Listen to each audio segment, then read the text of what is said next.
Assalamualaikum warahmatullahi wabarakatuh. Selamat pagi anak-anak.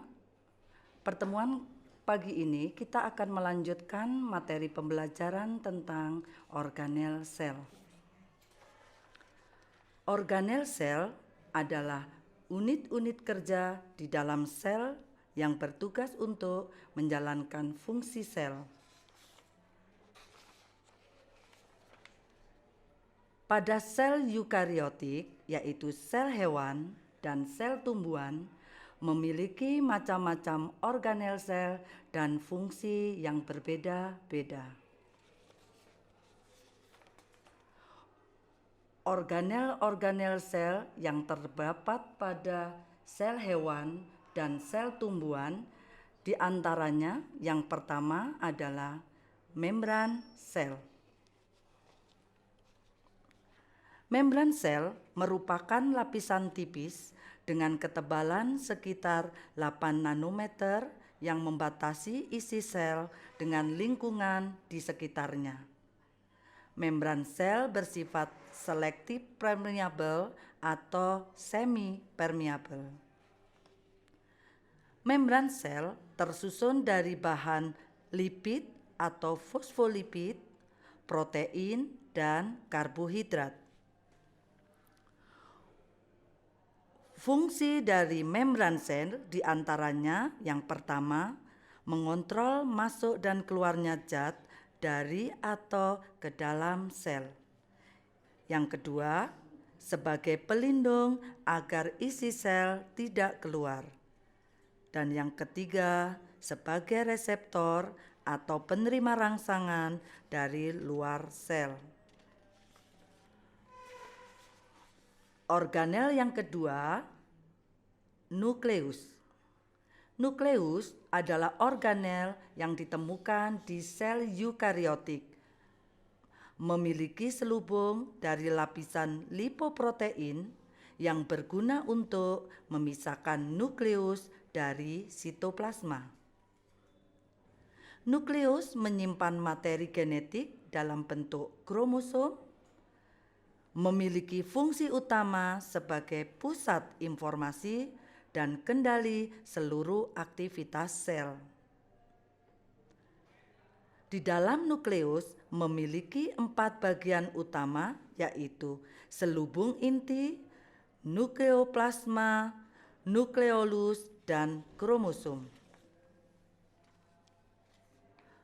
Organel sel selanjutnya yaitu sitoplasma. Sitoplasma merupakan cairan sel yang mengelilingi nukleus dan menjadi tempat untuk organel-organel sel menjalankan fungsinya. Selanjutnya, retikulum endoplasma. RE merupakan membran yang berbentuk labirin yang berhubungan dengan selubung sel. Retikulum endoplasma atau RE dibedakan menjadi 2. Yang pertama adalah retikulum endoplasma halus atau tidak bergranula, berperan dalam proses sintesis lipid, yaitu fosfolipid dan sterol. Kedua, untuk metabolisme karbohidrat.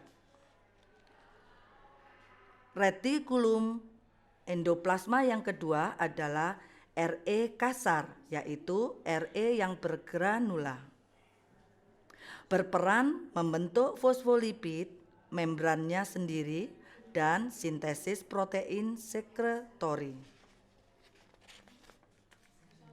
Organel sel selanjutnya yaitu ribosom, merupakan organel yang berukuran kecil dan padat, berperan untuk tempat sintesis dan tempat membuat protein dari semua asam amino. Organel selanjutnya, badan Golgi. Badan Golgi terdiri atas tumpukan kantong membran pipi dan vesikula. Badan Golgi berperan sebagai pusat produksi, pergudangan, penyortiran, dan pengiriman produk sel seperti enzim dan hormon. Selanjutnya, organel yang ada di sel hewan dan tumbuhan adalah mitokondria.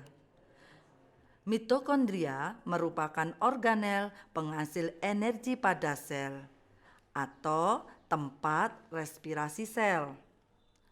Bentuknya lonjong, memiliki dua membran. Membran luar bentuknya halus dan membran dalam berlekuk-lekuk atau dikenal dengan kata krista.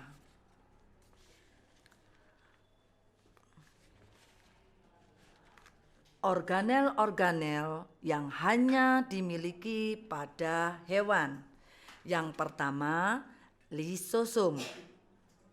Lisosom merupakan organel kecil berbentuk seperti kantong atau vesikel yang diselubungi oleh membran tunggal.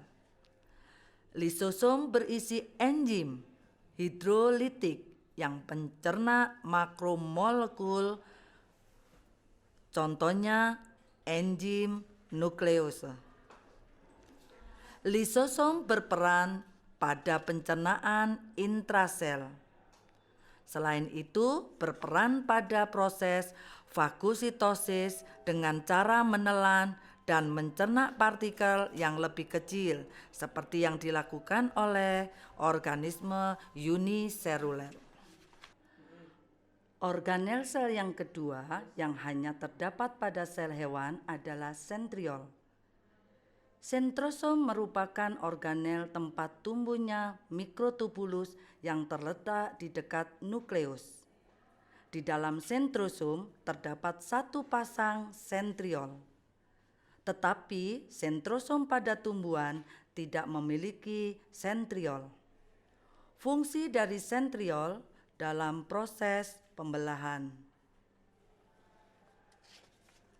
Selanjutnya, organel-organel sel yang hanya ada di sel tumbuhan. Yang pertama adalah dinding sel. Dinding sel terdapat pada sel tumbuhan, jamur, dan alga. Dinding sel berfungsi 1. Melindungi sel, 2. Mempertahankan bentuk sel, 3. Mencegah penyerapan air yang berlebihan. Bahan penyusun dinding sel adalah selulosa, hemiselulosa, pektin, lignin, dan kitin. Organel yang kedua yaitu plastida. Hanya ditemukan di sel tumbuhan, berfungsi untuk membantu proses fotosintesis dan menghasilkan pigmen warna pada tumbuhan. Plastida memiliki macam-macam berdasarkan kandungannya. Yang pertama, kloroplas, yaitu plastida yang mengandung zat warna hijau. Yang kedua, kromoplas, yaitu plastida yang mengandung zat warna lain. Sedangkan yang ketiga, leukoplas adalah plastida yang tidak mengandung zat warna, berfungsi untuk menyimpan cadangan makanan. Organel ketiga yang hanya dimiliki oleh tumbuhan adalah vakuola. Vakuola banyak ditemukan di sel tumbuhan dan berukuran besar. Di hewan jarang ditemukan, walaupun ada, umumnya ukurannya kecil sekali. Vakuola pada tumbuhan berisi getah yang mengandung makanan dan zat buangan lainnya. Fungsi vakuola di sel tumbuhan adalah sebagai tempat menyimpan cadangan makanan, menampung proses pencernaan, dan mengatur konsentrasi air. Sedangkan fungsi vakuola pada hewan untuk mengatur konsentrasi air dan tempat pengeluaran cairan tubuh. Demikian tadi macam-macam organel yang ada pada makhluk hidup, yaitu sel tumbuhan dan sel hewan. Anak-anakku sekalian, demikian pembahasan kita tentang organel sel. Semoga bermanfaat. Terima kasih. Assalamualaikum warahmatullahi wabarakatuh.